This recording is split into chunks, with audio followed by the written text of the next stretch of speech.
नमस्कार, मैं रवीश कुमार। आज 15 अगस्त है। आप सभी को स्वतंत्रता दिवस की शुभकामनाएं। आज के दिन क्या आप उन लोगों को याद करना चाहेंगे जिनके घर इस आज़ाद भारत में बिना किसी सुनवाई और दोष सिद्धि के गिरा दिए गए? क्या आप उन लोगों की जगह खुद को रखकर सोचना चाहेंगे कि उन्हें इस वक्त कैसा लग रहा होगा? घर घर तिरंगा अभियान के लिए वे भी अपने घरों की छत पर तिरंगा लहराते, मगर अब तो उनका घर ही छिन गया है, मिट्टी में मिला दिया गया है। इन टूटे बिखरे घरों को देखकर आप किस आज़ाद भारत की कल्पना कर रहे हैं? क्या उस आज़ाद भारत की जहां बुलडोज़र को इंसान से ज़्यादा आज़ादी मिल गई है?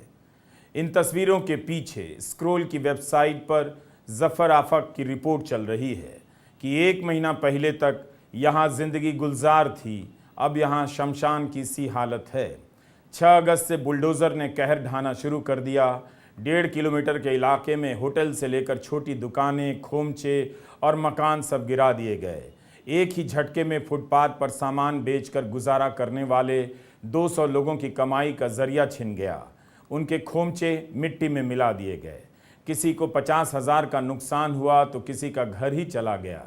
जिनके खोमचे तोड़े गए, दुकानें तोड़ी गईं और घर गिरा दिए गए, क्या उनकी दंगों में कोई भूमिका थी? प्रशासन अपनी कार्रवाई को अतिक्रमण के खिलाफ बताता है, दंगों से नहीं जोड़ता। स्क्रोल के रिपोर्टर ने लिखा है कि 50 किलोमीटर के इलाके में बुलडोज़र ने तबाही मचाई है। अदालत में ही प्रशासन को बताना है कि कितने घर और दुकानें गिरा दी गई हैं। मीडिया में यह संख्या 1208 इमारतों से लेकर 500 तक बताई जा रही है। कुछ रिपोर्ट में यह भी बात सामने आई है कि प्रियदर्शनी आवास योजना के तहत हरियाणा सरकार ने जिन घरों को बनाया था उन्हें भी तोड़ दिया गया है।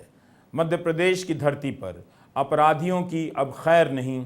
जो भी व्यक्ति अपराध करता है, कोर्ट उसे सज़ा तो देता ही है, साथ ही मामा ब्याज भी देता है, बुलडोज़र चलवा देता है। यह एक मुख्यमंत्री की भाषा है, मुख्यमंत्री शिवराज सिंह चौहान की। बुलडोज़र ब्याज हो गया है। एक दिन बुलडोज़र ब्याज की जगह मूल हो जाने वाला है, बल्कि हो भी गया है। इसी हफ्ते खबर आई कि गांधी के बनाए गुजरात विद्यापीठ में सर्वधर्म प्रार्थना रोक दी गई और बनारस के राजघाट स्थित महात्मा गांधी और आचार्य विनोबा भावे के सर्व सेवा संघ भवन को 12 अगस्त के दिन बुलडोज़र से गिरा दिया गया। लोगों ने अपनी पूरी ताकत लगा दी कि मीडिया सुन ले, कोर्ट सुन ले, प्रशासन सुन ले, सरकार सुन ले, मगर बुलडोज़र ना आदमी को पहचानता है ना गांधी को। उसने यह इमारत गिरा दी। उसके पहले यहाँ पर हज़ारों की संख्या में पुरानी किताबें इस तरह से ज़मीन पर फेंक दी गईं, जिनकी तस्वीर आप इस वक्त देख रहे हैं। इसका विरोध करने पर सर्व सेवा संघ के संयोजक राम धीरज समेत दर्जन भर लोगों को हिरासत में लेकर पुलिस लाइन भेज दिया गया था। अब इन किताबों का क्या होगा, कोई नहीं जानता। गांधी की इस इमारत के साथ जो हुआ, उसका दर्द सरकार के भीतर बैठे लोगों को तो नहीं ही हो रहा होगा।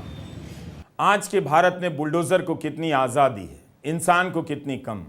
हमारा आज का वीडियो प्रधानमंत्री के आज के भाषण पर नहीं है, क्योंकि हमने इसकी रिकॉर्डिंग 14 अगस्त को कर ली थी, मगर उनके पुराने भाषणों और पिछले हफ्ते आई CAG की रिपोर्ट की चर्चा करना चाहते हैं। 15 अगस्त के भाषण में प्रधानमंत्री मोदी भ्रष्टाचार और परिवारवाद की चर्चा ज़रूर करते हैं। 2016 में नोटबंदी लाई गई तो उसके अगले साल 15 अगस्त 2017 को भ्रष्टाचार की चर्चा बहुत कम हुई। इतना ही कहा गया कि नोटबंदी आई जिससे भ्रष्टाचार रोका गया। नोटबंदी के 3 साल बाद 15 अगस्त 2019 को प्रधानमंत्री नरेंद्र मोदी ने कहा कि भ्रष्टाचार मुक्त भारत के मिशन में जो भी रुकावट बनकर आ रहे हैं, हमने उनकी छुट्टी कर दी है। 2019 के 3 साल बाद 15 अगस्त 2022 को प्रधानमंत्री नरेंद्र मोदी कहते हैं कि भ्रष्टाचार के खिलाफ एक निर्णायक कालखंड में अब हिंदुस्तान कदम रख रहा है। भ्रष्टाचार दीमक की तरह देश को खोखला कर रहा है। 2016 से 2022 तक आते आते वे ये बात करने लग गए कि भ्रष्टाचार दीमक की तरह घुस गया है। हर भाषण में वे भ्रष्टाचार को लेकर बड़ा ऐलान करते हैं, मगर इस साल तो उनके ऐलान का बड़ा इम्तहान हो गया। केवल CAG की रिपोर्ट की बात नहीं कर रहा हूं, अमेरिका से लौटकर प्रधानमंत्री एनसीपी पर 70,000 करोड़ के घोटाले का आरोप लगाते हैं, उसके कुछ दिनों के भीतर एनसीपी बीजेपी सरकार में शामिल हो जाती है।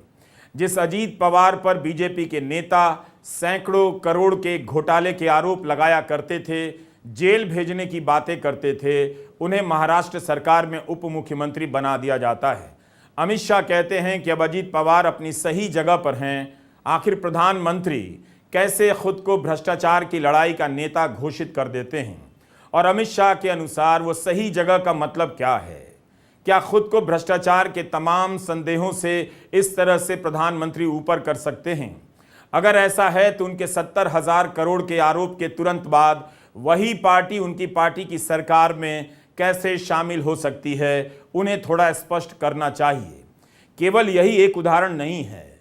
हम द्वारका एक्सप्रेसवे पर सीएजी की रिपोर्ट की बात करने वाले हैं, मगर इसी साल कर्नाटका में क्या हुआ?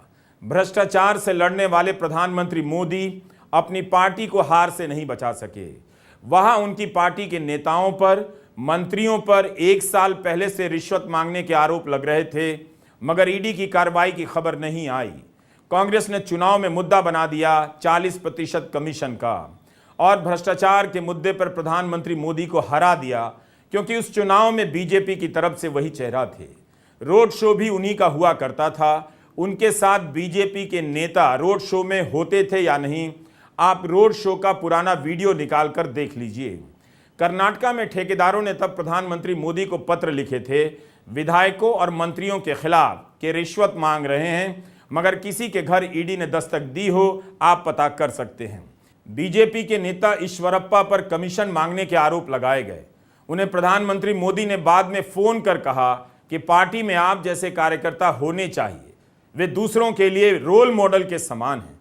ईश्वरप्पा पर जिस ठेकेदार ने कमीशन मांगने के आरोप लगाए थे, उसने खुदकुशी कर ली थी। इस 15 अगस्त को भी प्रधानमंत्री भ्रष्टाचार पर भाषण दिए ही होंगे, क्योंकि उनकी सरकार ने 9 अगस्त को करप्शन क्विट इंडिया, परिवारवाद क्विट इंडिया का उदाहरण दिया था। सवाल है कि प्रधानमंत्री मोदी अपनी पार्टी के नेताओं पर लगने वाले भ्रष्टाचार के आरोपों पर उस तरह से तटस्थ क्यों नजर नहीं आते हैं, जिस तरह से वे विपक्षी दलों को लेकर आक्रामक नजर आते हैं।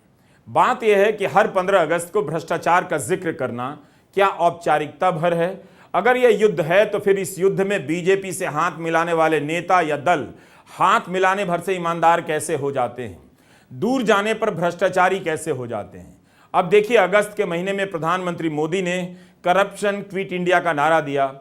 इसी अगस्त में सीएजी की कुछ रिपोर्ट आई हैं, जो दिल्ली में द्वारका एक्सप्रेसवे से लेकर अयोध्या में विकास के नीचे भ्रष्टाचार के संकेत दे रहे हैं। सीएजी ने कहा है कि अयोध्या में ठेकेदारों को लाभ पहुंचाया गया। हम पहले द्वारका एक्सप्रेसवे की बात करते हैं। सीएजी ने अपनी रिपोर्ट में लिखा है कि दिल्ली से गुरुग्राम के बीच 29 किलोमीटर लंबे द्वारका एक्सप्रेसवे की लागत बहुत ज्यादा है। यह तस्वीर द्वारका एक्सप्रेसवे की है। 7,287 करोड़ की यह परियोजना है। इसे 4 प्रोजेक्ट में बांटा गया है। सभी को 2020 से लेकर 2022 के बीच पूरा हो जाना था। मार्च 2023 तक इन सभी प्रोजेक्ट में 60% से लेकर करीब 99% के बीच वास्तविक प्रगति हासिल की गई है। इसके लिए आर्थिक मामलों पर मंत्रिमंडलीय समिति ने एक रेट तय किया था।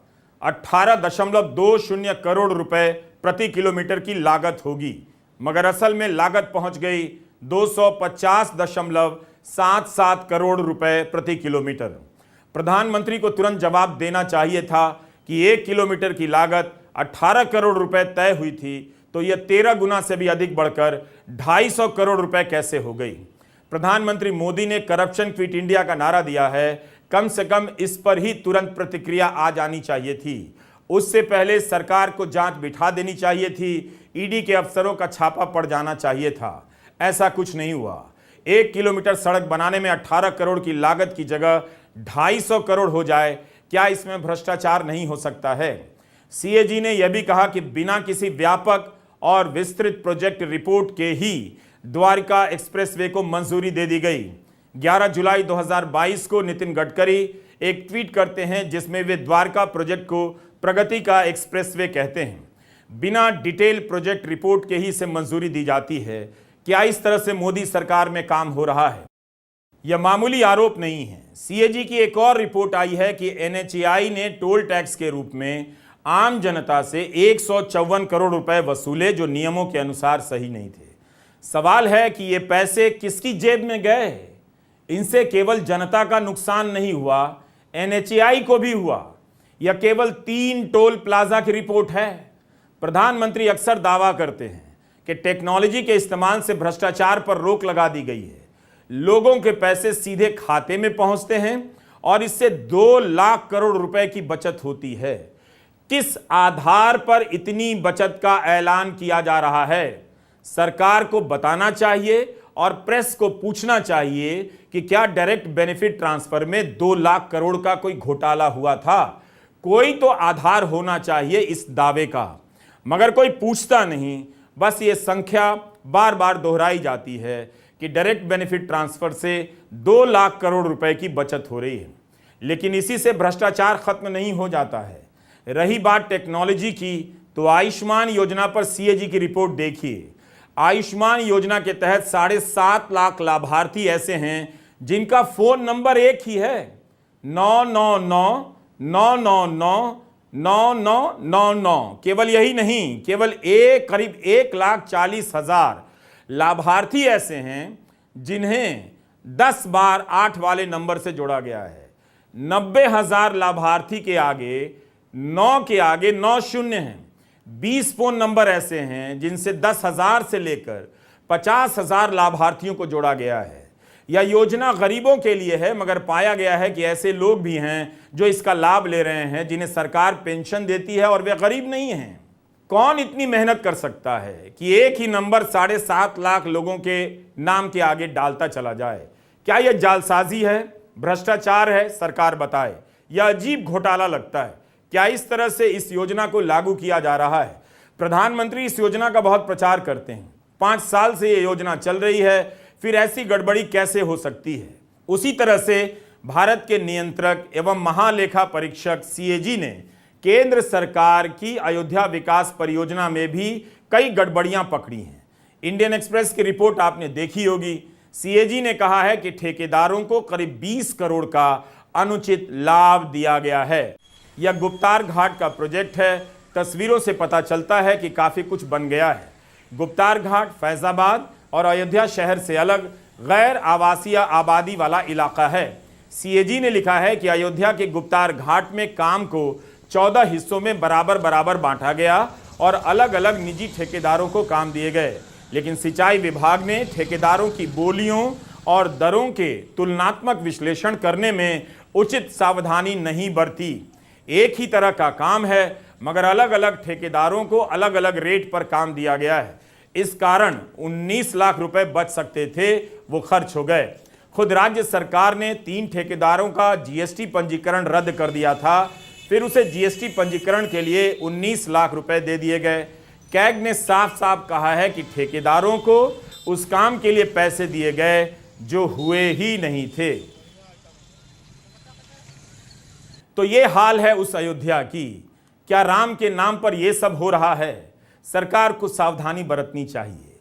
मगर यह पहली रिपोर्ट नहीं है।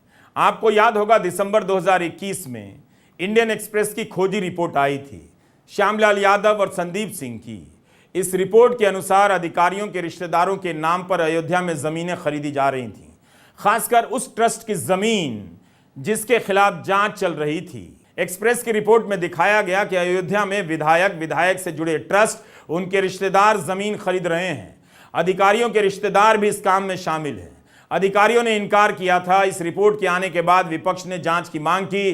कपिल सिब्बल ने ट्वीट किया कि आस्था, लालच और अवैध जमीन खरीद सब साथ साथ चल रहे हैं। दिल्ली और यूपी में न कोर्ट को नजर आ रहा है न सरकार को, लेकिन भगवान राम अवश्य ही चिंतित होंगे।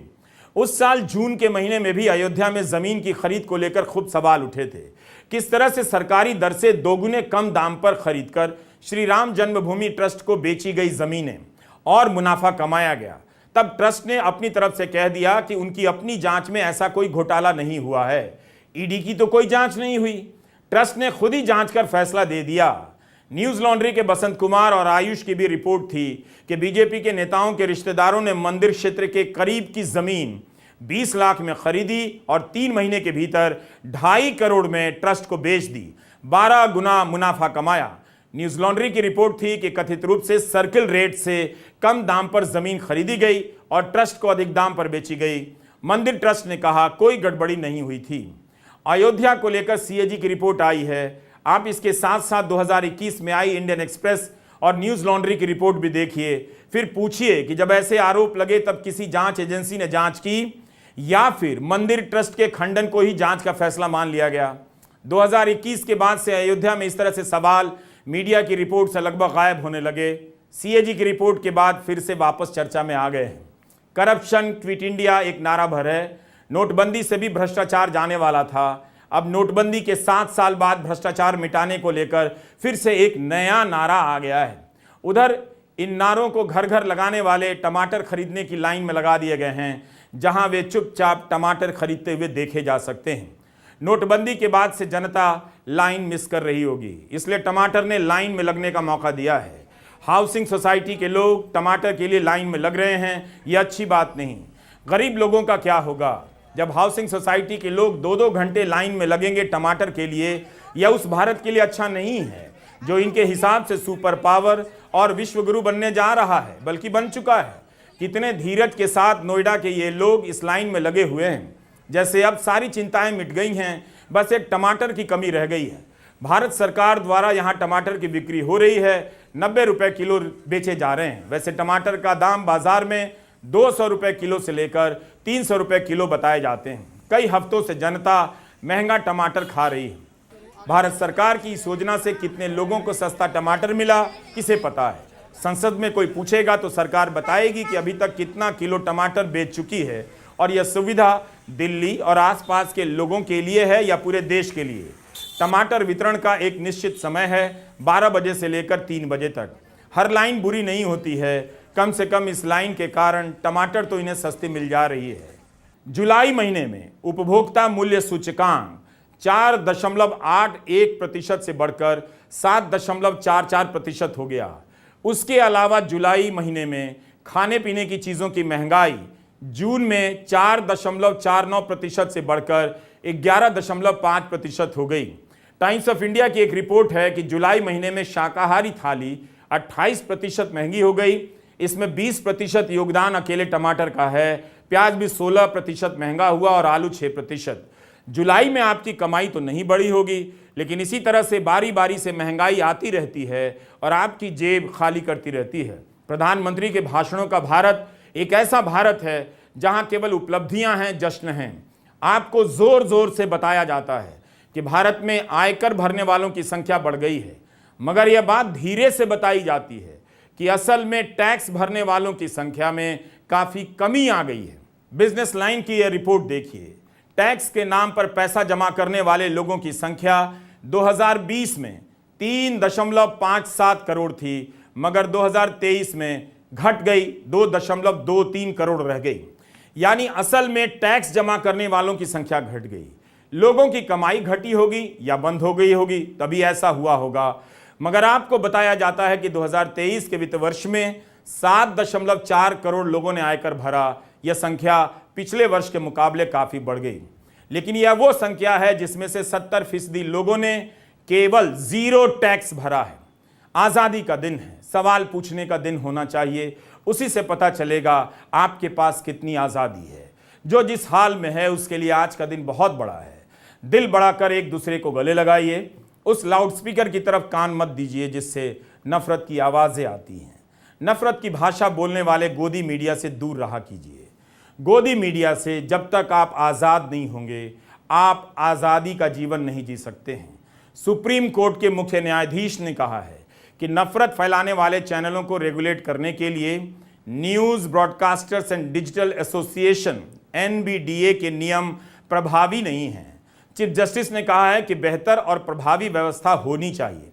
इन पर जो जुर्माना लगाया जा रहा है वो काफ़ी कम है। 2008 के हिसाब से 1 लाख का जुर्माना लगाया जा रहा था, मगर अब मुनाफे के अनुपात में जुर्माना होना चाहिए। अगर आज आप आज़ादी के अवसर पर लड्डू या जलेबी या आइसक्रीम खा रहे हैं तो उस वक्त गोदी मीडिया ज़रूर बंद कर दीजिए, मिठास का पता नहीं चलेगा। भारत पर गर्व करने के लिए वाकई में हजार चीजें हैं, मगर आप इसके गोदी मीडिया पर गर्व कभी नहीं कर पाएंगे। खुद से एक बार यह सवाल करके देख लीजिए कि आपको गोदी मीडिया पर गर्व होता है। आप सभी को फिर से स्वतंत्रता दिवस की ढेरों शुभकामनाएं। नमस्कार, मैं रवीश कुमार।